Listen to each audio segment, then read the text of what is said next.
The dangerous yellow-spotted lizard is described. The lizards have 11 yellow spots, which are hard to see on their yellow-green body. They have black teeth and white tongues. They like to live in holes, which offer them shade, and they can leap out of even very deep holes in order to attack their prey. In addition to small animals, insects, and cactus thorns, the lizards like to eat sunflower seeds. Stanley, exhausted after digging his first hole, returns to camp. He enters the recreation room, which is called the rec room. Everything in the rec room is broken. Stanley bumps into a large boy who tries to pick a fight with him. Stanley tries to avoid the fight, and X-Ray and Armpit come to his rescue saying, "You don't want to mess with the caveman." Stanley, Armpit, Squid, and X-Ray talk about the trouble of digging holes. Stanley has brought his box of paper to the rec room because he wants to write a letter to his mother. When he explains to Squid that his mother will worry if he doesn't write to her, Squid scowls at him.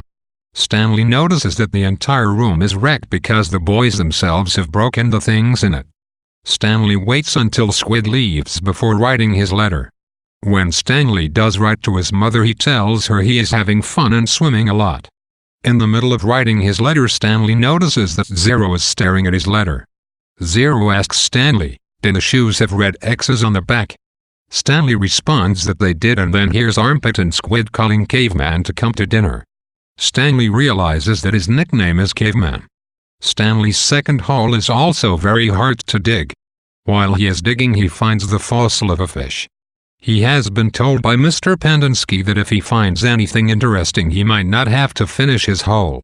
When the water truck comes, Stanley notices that there is always an order to the line, with X-Ray followed by Armpit, Squid, Zigzag, Magnet, Zero, and then Stanley. Stanley shows the fish fossil to Mr. Pendinsky, but Mr. Pendinsky says that the fossil is not what the warden wants. Stanley has to finish digging his hole. X-Ray asks Stanley to give him anything else interesting that he might find.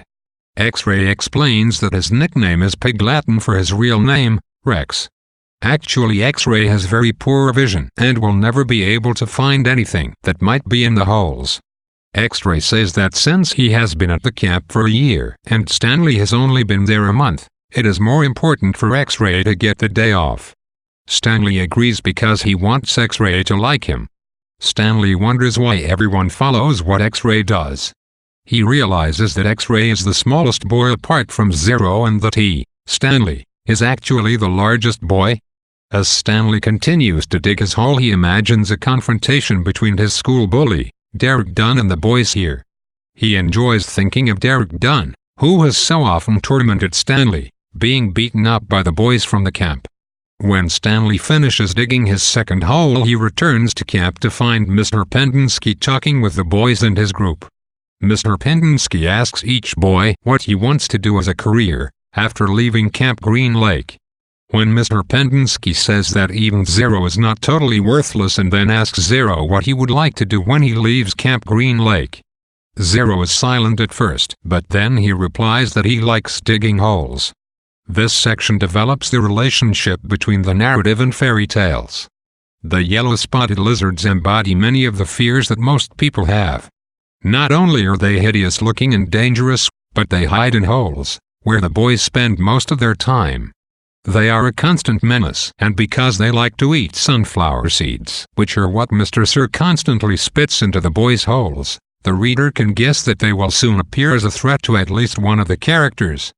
Combined with the ever-present threat of the warden, the dry heat, and the task of digging holes day after day, the lizards form an environment closer to hell than even Little Red Riding Hood experienced after being eaten by a wolf.